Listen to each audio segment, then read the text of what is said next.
কবর দেখলে এমনি ভয় লাগার কথা না? হঠাৎ করে জানালা খুলে যখন পড়তেছি দেখি কবর থেকে একটা মানুষ উঠছে। আমি গোরস্থানের কাছে দীর্ঘ 2 বছর ধরে থাকতেছি, আমি ডরাই না। আপনি হঠাৎ দেখে মাথা ফালাই দিচ্ছেন, কই গেছে নাকি? গেছে নিটা ভাই রে, কে লেগে তুই আমার আনছস? এই রুহুটা তো আরেকটু আটকাই রয়েছে, খালি বাইরে হয়ে গিয়ে কি প্রেমিক বাবা রে বাবা। মাঝখান দিয়া তৃতীয় পক্ষ যখন ঠেলা মারছে, অক্সিজেন বন্ধ হয়ে গেছে, হার্ট অ্যাটাক বালা হয়ে গেছে। আল নূর ইসলামিক টিভি, আহলে সুন্নাত ওয়াল জামাতের মুক্তির পথ। দুনিয়া প্রেমের জন্য ঘন্টার পর ঘন্টা বসে থাকি, এরকম আসানা নাই? কথা বলেন। আমি এক জায়গায় লজিং থাকতাম লেখাপড়া অবস্থায়, গোরস্থানের পাশে আমার জায়গা করে দিয়েছে। কোথায়? গোরস্থানের পাশে। এই তো মনে করো রুম, আর এখান থেকে গোরস্থান শুরু। জানালাটা খুলে যখন পড়ি মাঝে মধ্যে ভয় আসতো, আহারে কবর। কবর দেখলে এমনি ভয় লাগার কথা না? হঠাৎ করে জানালা খুলে যখন পড়তেছি দেখি কবর থেকে একটা মানুষ উঠছে। কি কয় সুবহানাল্লাহ। আমি দেখা আমার কি হুঁশ আছে নাকি? পুরান কবর থেকে মানুষ উঠলে হুঁশ থাকে? আমার ভয়ে জ্বর উঠছে। আমার পাশের বন্ধুরে বললাম, দোস্ত এই কবর থেকে তো মানুষ উঠছে, তোমার মতো এরকম ব্যাককল মোল্লাস দুনিয়াতে দেখি নাই মেয়ে। কবর থেকে মানুষ উঠে নাকি? আমাকে তোমার কি বিশ্বাস হয় না? কারে না। আমি বলি, দোস্ত আজকে তুমি আমার লোকে থাকো। তো দোস্তেরে রাখলাম, জানালা খুলে বসে রয়েছে, বাড়তে নি ভাইয়া। একটু পরে উঠছে, আমার আগে দোস্তের হুঁশ নাই। আমি ভাবলাম আপনি ভয় পেয়েছেন, আমার একটু এখান থেকে নিয়ে যান। আমি থাকতাম না। আমি কই না, কোনো টেনশন নাই, আরো কিছু কিছু কথা আছে, থাকেন। কয় না, মোটামুটি হাই ডিগ্রি জ্বর। আমি কিন্তু খানা পিনা ছেড়ে দিছি। বাস্তবে আমি এটা মজা করতেছি না, ভয় পাইছি। গুরুস্থান থেকে মানুষ উঠলে কি? পরে আমার সিনিয়র ভাই একজনকে বললাম, ভাই যান আপনার কাছে একটা কথা কই, কারো কাছে কইেন না, মানুষের শুনলে হাসবো। কি? আমাকে গোরস্থান থেকে মানুষ উঠে। আমি রাত্রে পড়ার সময় দেখি, আমার তো কলিজায় মানায় না। এমন কথা আমি তো জীবনে শুনছি না। আচ্ছা ঠিক আছে, আজকে যাবো। তো উনি রাত্রে আসছে, জানালা খুললে বসে রয়েছে, আজকে আসে নাই। ওনার কাছে কি আমি বালা রইলাম না 2 নম্বর হইলাম? পরে কই উঠো না, তো অনর্থক বসায় রাখছো। আজকে তো উঠছে না। তোমার ভিতরে ধান্দা লাগছে, ধান্দা। আসলে কবর থেকে মানুষ ওঠার কথা পরে নাম ভাইজান আজকে থাকেন। আজকে রইছে, মাশাআল্লাহ দেখছে উঠছে। এই যে মাথা ফালাইছে আর ওড়ে না। আমি বললাম, আপনার কি সমস্যা? আমি গোরস্থানের কাছে দীর্ঘ 2 বছর ধরে থাকতেছি, আমি ডরাই না। আপনি হঠাৎ দেখে মাথা ফালাই দিচ্ছেন, কই গেছে নাকি? গেছে নিটা।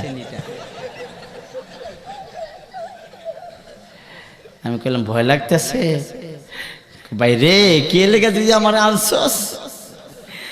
এই রুহুটা তো আরেকটু আটকাই রয়েছে, খালি বাইরে হয়ে গিয়ে।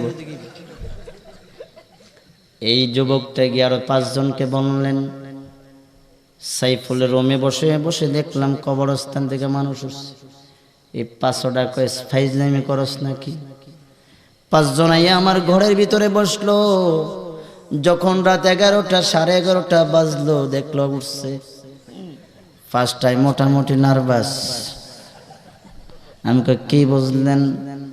আজকে আর কোনো কথা নাই, কাউকে বলা যাবে না। এরকম একটা মুরব্বীর কাছে গিয়া কইছে, মুরব্বী সাহসের অধিকারে খুব সাহস। তোমরা যাওয়ার দরকার নাই, আমি একলাই যথেষ্ট।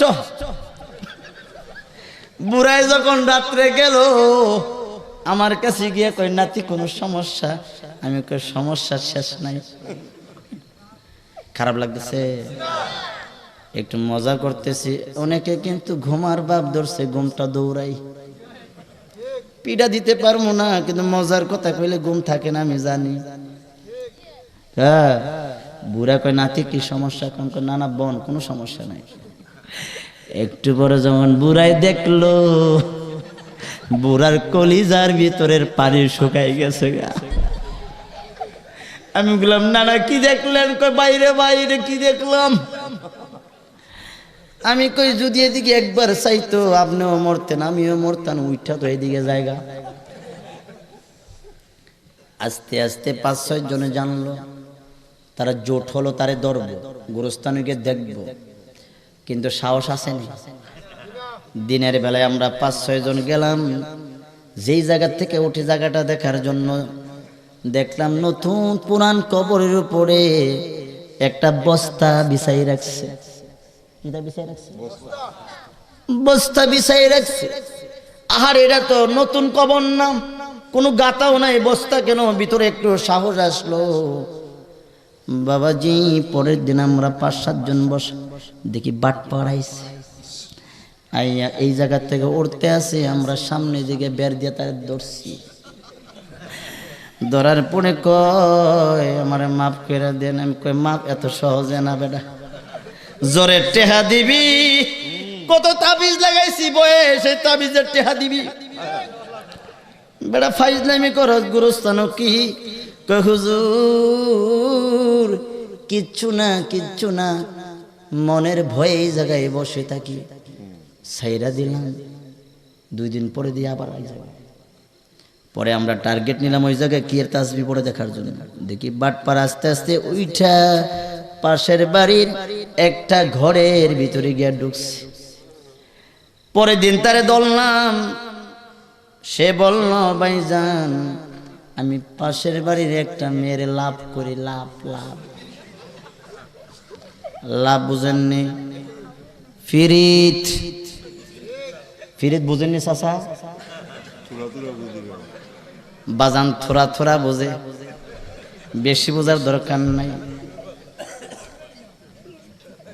প্রেমের টান দিলে ভয় ভিতরে নাই, ঠিক কিনা কোন আব্বাজিরা আমার? এই 2 জন মানুষ এমন পীড়িত করলো, বাস্তব নাম 2 জনের নাম হলো সুল ঈদে তাসানা। 2 জনের নাম মিলে একটা নাম রাখছে, সুল ঈদ তাসানা। ছেলে কয় আমি তোমার অক্সিজেন, তুমি না থাকলে আমার অক্সিজেন বার হয় না। মেয়ে কয় তুমি আমার হার্ট অ্যাটাক, তুমি না থাকলে আমার অ্যাটাক অ্যাটাক মনে হয়, মনে হয় অ্যাটাক করবো, এরম ভাব ভাব আমার মনে হয়। খালের পারে ছেলেটার বাড়ি, মেয়েটা কয় খালটার পারে ছোট্ট একটা ঘর বানাইয়া জীবন থাকবো, জীবন যাবে, আমি তোমারে কোনোদিন ছাড়বো না। কিন্তু আমার বাবাই তো এত সহলে বিয়া দিব না, আর 2-3 বছর তুমি কি অপেক্ষা করতে পারবা? মগায় ডাক দিয়ে কয় 3 বছর কিয়ামত পর্যন্ত খাড়াই থাকবে। কয় কি পর্যন্ত? সুল ঈদ তাসানা 2 জনের নাম মিলাইয়া রাখছে। কি প্রেমিক বাবারে বাবা! মাঝখান দিয়া 3য় পক্ষ যখন ঠেলা মারছে, অক্সিজেন বন্ধ হয়ে গেছে, হার্ট অ্যাটাক বালা হয়ে গেছে গা, 2টাই আলাদা হয়ে গেছে গা।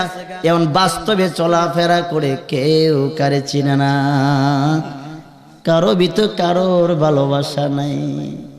এই কথা এর জন্য বললাম বাবাজি, ইয়াউমা ইউফিরুল মারউ মিন আখি ওয়া উম্মিহি ওয়া আবিহি ওয়া সাহিবাতি বানিহি। কিয়ামতের দিনটা এমন হবে, বাবা ছেলেকে দেখলে একটা দৌড় মারবে, ছেলে পরিচয় দিবে না। বেগম যারে না দেখলে ভালো লাগতো না, বেগম স্বামীরে মানবে না। গর্ভধারিণী মা ছেলেরে ডাক দিবে, ছেলে বলবে দুনিয়ার জমিনে আমার মা বলতে ছিল না। এমন কঠিন মুসিবতের দিনে দুনিয়ার জমিনে নবীজির মোহাব্বতে যারা বসে থাকবেন, নবীর প্রেম নিয়ে যারা বসে থাকবেন, আজকের এই সন্ধি খোলা রাত্রটা যদি নবীর প্রেমে একটু আপনি সময় দিতে পারেন, দুনিয়ার প্রেমিক স্বার্থ হলে পালায়া যায়, তার মনে রাখে না, ঠিক কিনা কোন? দুনিয়ার প্রেমিকা স্বার্থ ফুরানে তাকে ভুলে যায়, মনে রাখে না। অক্সিজেন হার্ট যতই কোক তার মনে থাকে না। কিন্তু আজকের দিনটা যদি আমার নবীর প্রেমে বসতে পারেন, কিয়ামতের দিন আমার নবী আপনারে ভুলবে না। রাসূল দেখেনি আজকের এই মাহফিল রসুল দেখেনি, দেখে কোরআনে আসেনি, দলিল থাকলে মানবো। কোরআনে আল্লাহ বললেন ফাসায়ারাল্লাহু আমালাকুম ওয়া রাসূলুহু ওয়াল মুমিনুন। আল্লাহ দেখেন, রসুল দেখেন, মুমিন দেখেন। সুবহানাল্লাহ কোন। আজকের মাহফিল শুধু নবী দেখে না, আজকের মাহফিল যারা ওলি তারাও দেখে, এতে কোনো সন্দেহ নাই। এই আয়াতের মহাতাতের মধ্যে একটা হাদিস আপনাদেরকে শোনাই, স্পষ্ট হয়ে যাবে, একেবারে স্পষ্ট।